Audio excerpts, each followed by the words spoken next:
नमस्कार, मैं हूं प्रशांत। और जैसा कि हम सब जानते हैं, जिंदगी बहुत अजीब और गरीब रंग दिखाती है कई बार, और जिंदगी में हर इंसान छलांग लगाने की कोशिश करता है। छलांग सही लग जाए तो बहुत अच्छी बात, और ना लगे तो बहुत नुकसान उठाना पड़ सकता है। और ये जो अभी छलांग लगने वाली है राज की फिल्म में, नुसरत की और राज की, अब ये छलांग कैसी होगी ये हम उनसे जानेंगे कि नुकसान होगा या फायदा। मुझे लगता है ज्यादा तो नहीं बता पाएंगे, लेकिन फिर भी कोशिश करते हैं जानने की। राज, सबसे पहले आपसे ही पूछूंगा मैं कि छलांग जो है ये लग रही है, ये स्पोर्ट्स की छलांग है या नुसरत को इम्प्रेस करने की छलांग है? आई थिंक शुरुआत हुई थी नुसरत के कैरेक्टर नीलिमा मैम को इम्प्रेस करने से। जी। पर उसके चलते आई थिंक खुद को एक ढूंढने की शुरुआत हो गई थी ओके। कि जो काम मुझे दिया गया है, जिस नौकरी पे मैं रखा गया हूँ, जिसको मैं बहुत लाइटली लेता हूँ, कि राइट। उससे कितने लोगों की जिंदगी इम्पैक्ट हो सकती है। जी। तो आई थिंक फिर वो शुरुआत जो है, वो जो जो लड़ाई है वो खुद से हो गई थी हम्म। और खुद की इज्जत पे बात आ गई थी, तो उसकी छलांग हुई। ओके। बट मुझे एक बात बताइए, ये सवाल दोनों से है मेरा कि लॉकडाउन के बाद आप सेट्स पे जा रहे हैं, फिल्म पे काम करना शुरू करें, अब जब फिल्म का प्रमोशन हो रहा है, सो ये लाइफ वापस से शुरू होने का इंतजार था जोर शोरों से, या लग रहा है कि उसी मूड में कि अरे यार अभी आराम कर रहे थे, थोड़ा आरामदायक हो गए हम लोग? दोनों से सवाल। I was too waiting to get back on some set or get back on some activity on some work mode because 2018 से मैं non-stop काम ही कर रही थी. I was living out of suitcases. जी। मतलब एक छोड़ू दूसरा पकड़ के दूसरी flight. So I was so used to that travel and constant work mode that थोड़ी लंबी छुट्टी हो गई मेरे लिए. I mean, I enjoyed it, but I wanted to really get back to work. जी। राज? नहीं, मेरे लिए भी इंतजार तो था कि ओके। अभी कुछ शुरू के 2-3 महीने सही थे, पर फिर लग रहा था कि अभी पता नहीं कब चीजें नॉर्मल होंगी। अभी मतलब बेसब्री से इंतजार है कि वापस फिल्म सेट पे जाएं, कोई नया किरदार करें। जी। ऑफ कोर्स पता था कि बहुत सारे प्रिकॉशंस लेने पड़ेंगे, बहुत सारा सेफ्टी मेजर्स है वो फॉलो करना पड़ेगा, पर I think it's a great feeling just to be on back on set. जी। पर मुझे ये बताइए, मैं फिल्म का पोस्टर देख रहा था, फिल्म के पोस्टर में ऐसा लग रहा है कि एक राज है जो कुछ करना चाह रहे हैं, बाकी सब टांग खींच रहे हैं उनकी। सो मुझे लग रहा है कि जो लड़की है जिसको इम्प्रेस करना चाह रहे हैं वो भी टांग खींच रही है। सो ये जो कैरेक्टर है, पहले जब हम फिल्म के बारे में सुन रहे थे हमें लगा एक स्पोर्ट्स फिल्म है, तो व्हाट विल यू से, स्पोर्ट्स फिल्म है या रोमांटिक फिल्म है, या स्पोर्ट्स एक पृष्ठभूमि है हरियाणा की पृष्ठभूमि के साथ?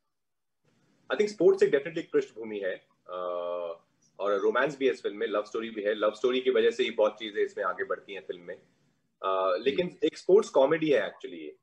ओके। आई थिंक एक एक एक एक जॉनरा है नया जो हम पहली बार देखने को मिलेगा शायद, या जी। बहुत सालों बाद देखने को मिलेगा।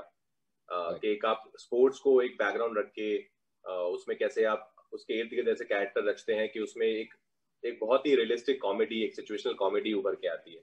दोनों के कैरेक्टर्स आप देखते हैं फिल्म में या ट्रेलर में, आप जब देख रहे होते हैं, मुझे लग रहा है, हमेशा आप मुझे सही कर सकते हैं, कि नुसरत का जो कैरेक्टर है वो एक तेज तर्रार टाइप का कैरेक्टर है। और मुझे लगता है, आई डोंट नो, तेज तर्रार नॉट इन नेगेटिव वे, कि कहीं ना कहीं जो किरदार मैंने नुसरत के देखे पुरानी फिल्म, पहली फिल्मों में भी, और जो नुसरत रियल लाइफ में, वो कितना मैच करता है। और राज, सेम सवाल आपके लिए कि जो ये किरदार आप करते हैं, आपने उमरता जैसी फिल्में छोड़ दीजिए, बाकी और फिल्में, रियल लाइफ में भी आप क्या वैसे हैं? अगर आपको किसी लड़की को प्रपोज करना लगे, इतना ही टाइम लगेगा? तो आप शुरू कीजिए। यार आई फील जब आपको एक कैरेक्टर दिया जाता है तो सबसे पहली इंस्टिंक्ट होती है एक्टर की to take from their own life's world's experience. Right. तो कहीं ना कहीं हर कैरेक्टर में अपना खुद का एक जान आप फूकते ही फूकते हो। बस द चैलेंजेस के एकदम सेम ना हो जाए, where you don't do injustice to the character's world and character's actual reality. Okay. So I can lend and I can take from Nusrat a little bit, but I cannot completely make it Nusrat. Okay. तो जो चीजें नुसरत के लिए सही है वो शायद इस कैरेक्टर के लिए एग्जिस्ट भी नहीं करती। सही गलत तो बाद में आता है जी। So it's, and I think every experience of yours makes you a better person in terms of your emotional quotient or extremity or your broad width of having those many expressions, I guess. तो उसमें से फिर आप अपने character में कितना ला सकते हो और उसको कैसे उस कैरेक्टर में ढाल सकते हो, वो ही सबसे ज्यादा चैलेंजिंग पार्ट होती है एज एन एक्टर। तो आई कैन नॉट से कि बिल्कुल भी नुसरत नहीं है। Of course lots of elements were intensively my reactions and instincts, but उस पर फिर काम करके उसको थोड़ा ढांचा जाता है, उसको थोड़ा टोन डाउन किया जाता है या उसको थोड़ा अलग नजरिए से देखा जाता है to make it closer to the character and their world and life. Neelima ने कौन सा पोर्शन नुसरत से लिया है? नीलिमा ने एक्चुअली वो एक पोर्शन दिया है where she is very motivated, where she is very ambitious and she has a very clear goal as to what she wants to do in life. उसके पास क्योंकि वो क्लैरिटी है, she is more, वो जो तेज करारी आपको लगती है वो एक्चुअली खुद पे कॉन्फिडेंस है और खुद की क्लैरिटी है कि नहीं ये ऐसे नहीं ये ऐसे है, इसलिए मैं इतना स्ट्रांगली बोल पा रही हूँ क्योंकि मेरे को क्लैरिटी उस बात की। तो वो इज वेरी मच नुसरत। उसी कॉन्फिडेंस की मैं बात कर रहा था। राज, आप बताइए, आपने पहले नुसरत को बोला, आप बताइए आपका जो जवाब था उस सवाल का।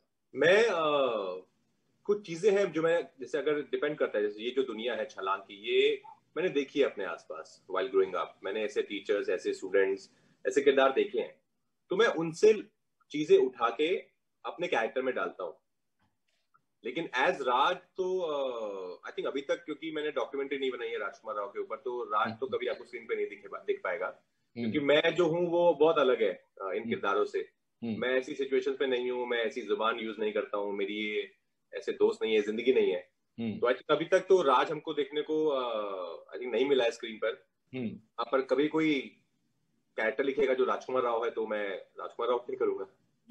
बट अगर मैं पूछूं रियल लाइफ में, आर यू कॉन्फिडेंट उतना, या जो कैरेक्टर है आपका उसी तरह से थोड़ा बहुत है राज के अंदर वो? नहीं, मैं उतना कॉन्फिडेंट नहीं हूँ, अगर specially when it comes to like proposing someone I love, मैं उतना कॉन्फिडेंट नहीं हूँ। मुझे भी वक्त लगेगा चीजों को समझने में, बोलने में, अपनी बात जाहिर करने में। लेकिन मैं ऐसे शायद जिस तरह से मोंटू चीजों को अप्रोच करता है वो मेरा तरीका नहीं होगा शायद। जी जी। नुसरत, मैं आपसे पूछूं, आपका गाना बहुत अच्छा था, केयर नहीं करता, बट मुझे बताइए, आपको ये शिकायत रहती है किसी से केयर नहीं करता? हाँ, क्यों नहीं, ऑफ कोर्स सबने की होगी लाइफ में कभी ना कभी। ये मैंने कि केयर नहीं करता, टाइम स्पेंड नहीं करता, मैं ही पीछे आती हूँ, मैं ही कॉल करती हूँ, तुम तो बिल्कुल कुछ नहीं करते हो। ऑफ कोर्स किया है। बट ये ऐसा नहीं लगता कि ये सिर्फ एक लड़कियों का कॉपीराइट है बोलना ये? नहीं, लड़कों का भी हाँ है, they also complain about it, ऐसा नहीं है। हाँ, नहीं, लड़कों का भी, लड़के भी बोल सकते हैं। लड़के भी बोल सकते हैं, बट राज आपको कितना सुनने को मिलता है? केयर नहीं करता? हाँ, या टाइम नहीं देता? अभी तो मुझे नुसरत ने बहुत सुनाया है फिल्म के दौरान। अच्छा। जब हम ये गाना शूट कर रहे थे, पर उसके अलावा नहीं, I think there is a very lovely understanding partner. जी। लेकिन अच्छा, कभी भी आपको ऐसा नहीं लगता कि आप शूट्स पे बिजी हैं? अक्सर वाइफ्स को, गर्लफ्रेंड्स को ये एक शिकायत होती है कि यार तुम, चाहे वो भूले भी ना हो आप, लेकिन फिर भी शूट्स में हो तो आप बिजी हो, ध्यान नहीं देते। सर वो फिर आपकी प्रॉब्लम है, अगर आप ध्यान नहीं दे रहे हो तो वो बड़ी प्रॉब्लम है। लेकिन आप, हो सकता है आप ध्यान दे रहे हो, सामने वाले को लगे कि ध्यान नहीं दे रहा है। नहीं, सामने वाले को अगर आप ध्यान नहीं दोगे तो सामने वाले को लगेगा ध्यान नहीं दे रहे हैं। अगर आप ध्यान दे रहे हैं तो सामने वाला फिर बोलेगा थोड़ा काम पे भी ध्यान दो। Okay right. पर राज, काम की हम बात करें, इतने 7-8-9 महीने से कोई भी इंसान काम नहीं कर रहा है, सेट्स पे नहीं जा रहा है, तो आपको लगता है एक वक्त मिला ये सोचने का इतना लंबा कि यार अब से पहले हमने क्या किया काम, कहाँ हमने गलती की या नहीं की, और लॉकडाउन से बाहर निकलने के बाद क्या खुद में कोई बदलाव आप देख रहे हैं? आई थिंक हाँ, लॉकडाउन में बहुत चीजें सीखने को मिली। कि एक तो ये कि जिंदगी का कोई भरोसा नहीं है, कब क्या परिस्थितियां बदल जाएं, तो you should do the kind of work that you really believe in. जैसे चीजें हो गई अचानक से, हम में से किसी ने भी रियलाइज नहीं किया था कि इतनी जल्दी चीजें बदल जाएंगी, पूरी दुनिया बदल जाएगी। So I think now I'm very very sure कि I'll only do the work that I want to do and the work that I believe in. जो करना है वो खुद की खुशी के लिए करना है। जी। लेकिन इससे पहले भी जो काम आप कर रहे थे, जो भी फिल्म्स आपने किए, स्क्रिप्ट्स आपने चूज किए, वो भी आपकी अपनी पसंद की होंगी, ऐसा तो नहीं होगा कि कोई ज्यादातर अपनी पसंद की थी, पर हाँ एक दो एग्जाम्पल, मैं नाम नहीं लूंगा, पर हाँ एक दो चीजें हैं जो मैंने शायद किसी और रीजन से, not monetary for sure, but emotional reason से या फिर किसी और रीजन से कर ली थी, बट या maximum were my own choice. तो उसको लेके पछतावा आप महसूस किया आपने? नहीं, पछतावा नहीं है, वो भी हो गई, उन्होंने भी जिंदगी में कुछ ना कुछ दिया ही होगा, कुछ सिखाया ही है। जी। नुसरत, आपसे अगर पूछूं मैं, अभी जो वक्त आपका है, 100 करोड़ की 2 फिल्में आपकी हो चुकी हैं, जिंदगी से या इंडस्ट्री से शिकायत है या जिंदगी अच्छी चल रही है अभी इन टर्म्स ऑफ वर्क? नहीं यार, शिकायत तो मेरे को नहीं है, बस in terms of work I feel that there is a lot more to do, I've just begun. And बहुत कुछ है जो एक्सपीरियंस करना है, बहुत कुछ है जिसका मन है कि अचीव करूं और करूं. So I'm only very happy that my journey is so far been very fruitful. I've learned from every experience, whether it's the 100 crore film or it's a film Akashvani just that didn't even run more than 4 days. उसका एक जो दुख था वो भी उसने भी बहुत कुछ सिखाया. So I'm very content, I think, on the whole, and I'm very happy on the whole. I like working with people who want to work with me, and I'm glad that so far I have worked with people who equally happily wanted to work with me. And वो दिखता है screen पे कि मजा आया, सबने मिलजुल के बहुत अच्छा काम किया. एंड उससे क्या शिकायत, मतलब सिर्फ दुआ है, नो प्रॉब्लम. लेकिन अगर आपको किसी ऐसे स्टार के साथ काम करने को मिले जो आपकी विश लिस्ट में हो. मैंने तो सोचा था मैं हंसल सर के साथ काम करूं कभी और राज के साथ दोबारा काम करूं, वो हो गया. It's right here. Right, but Raj के बारे में आपने बोला कि in some way he is same. लेकिन in some way, no, in a lot of ways I feel like he's the same. It feels like वो एक LSD के सेट पे हम जो बकर करते थे और जो मस्तियां कर रहे हैं वो सेम हम छलांग के सेट पे कर रहे हैं, बस that's the only difference. लेकिन और कुछ नहीं बदला.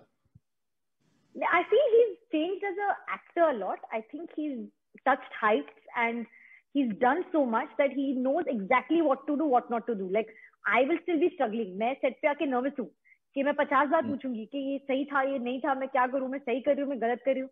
बट राज को पकड़ है वो. Of course it's the variety of work that he is done and the number of different roles and all of the stuff that he is done, where he knows उसको एग्जैक्टली क्या करना है. I'm still learning. I think I'm still dabbling in the dark, but I like that. He's being humble. I'm also learning, but he's a fantastic actor. नहीं, but राज, मैं वाकई में आपसे पूछूं, जब आप सेट पे जाते हैं आपको नर्वसनेस आपको भी होती है, या आप होंगे यार मैंने मास्टर कर लिया अभी आर्ट को, मैं जाऊंगा और कट से कर दूंगा? पर जिस दिन जिसने ये सोच लिया मैंने मास्टर कर लिया आर्ट को, ना आई थिंक उस दिन पैकअप का टाइम हो जाना चाहिए. पैकअप का time, correct. Nobody can say that I have mastered this art. तो मुझे डेफिनेटली नर्वसनेस रहती है. मुझे बिगिनिंग के कुछ दिन तो डेफिनेटली बहुत नर्वसनेस रहती है. फर्स्ट 2-3 डेज के आप फिगर आउट कर रहे हो, उस टाइम आपने प्रिपेयर किया है पूरा कैरेक्टर, बट देन सेट पे जाके आपको पता नहीं को एक्टर कैसे रिएक्ट करने वाला है, उसकी क्या प्रिपरेशन रही है. तो वो जो 2-3 दिन लग जाते हैं समझने में कि अच्छा ठीक है ये एक दुनिया है और ये मैंने अप्रोच ली है और ठीक है सही जा रहा है सब. तो आई थिंक वो 2-3 दिन थोड़ा टफ रहता है. बट को एक्टर कैसे रिएक्ट करने वाले हैं वो मुश्किल, मतलब वो जो एक अनसीन डर है या अनसीन फियर है, वो फियर कई बार आपको अपसेट कर जाता है.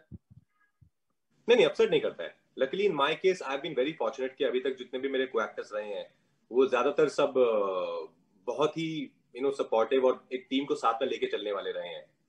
तो हम सब की कोशिश ये रहती है कि हम कैसे सीन जो लिखा रहा है उसको और बेटर बनाएं और ऊपर लेके जाएं, और सब मिलके साथ में उसके लिए काम करते हैं. ओके, जाते जाते आखिरी. और मुझे तो मजा आता है, like if there are different actors giving me different reactions जो मुझे पता नहीं है, तो उससे आपको सीखने को कितना मिलता है कि Raj reacted like this and I am like oh how cool, ये मैंने पहले किसी एक्टर ने मेरे को ये रिएक्शन नहीं दिया, so you give and take from that. तो मुझे तो मजा आता है to kind of explore that with actors. Right. जाते जाते मैं यही पूछूंगा कि एक हरियाणा का ना बहुत इंटरेस्टिंग ह्यूमर है.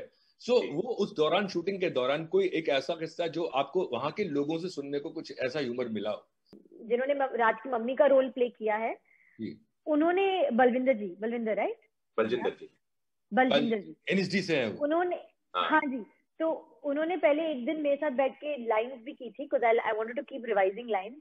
और वो जब सेट पे आई थी और उन्होंने पहला सीन किया था, ऐसे कुछ सीन था कि वो चप्पल निकाल के मारने वाला कुछ था. I am not sure in which context he said it, but वो था नहीं स्क्रिप्ट में and she just took it and I was just like oh how cool, मैं करूंगी ये कभी लाइफ में. कि एक हद तक आप इरिटेट जब हो जाते हो किसी के साथ तो यू लिटरली से मैं चप्पल उतार के मार दूंगी, मेरे को चुप कर जा. I just feel like there was a harshness to it, but it was still so funny. वो मुझे बड़ा इंटरेस्टिंग लगा था. दैट सुनने में हार्श लगती है वो भाषा और वो कल्चर, बट एक्चुअली बहुत इंटरटेनिंग है और बहुत अपनापन है उस हार्शनेस में जो उसको मीठा बना देता है और कॉमेडी बना देता है और मजा आता है उसको. I feel like sitting and watching her in her element and in her zone. So may be I'll probably take those sort of nitbits from there. Great. तो आप लोगों को शूट करने में मजा आया और मैं ये होप करूंगा कि जितने भी लोग फिल्म देखेंगे, उम्मीद करूंगा कि उनको भी उतना ही मजा आएगा जितना आप लोगों को सेट पे मजा आया, और लोग एंटरटेन भी होंगे और लोग कुछ लेके भी जाएंगे घर में साथ, जैसा कि अक्सर राज की फिल्मों में होता है कि मैसेज जरूर होता है कुछ ना कुछ, और हंसल की फिल्मों में। बहुत बहुत शुक्रिया आप हमसे बात करने। Thank you Prashant sir. Thank you sir, thank you. Bye, thank you.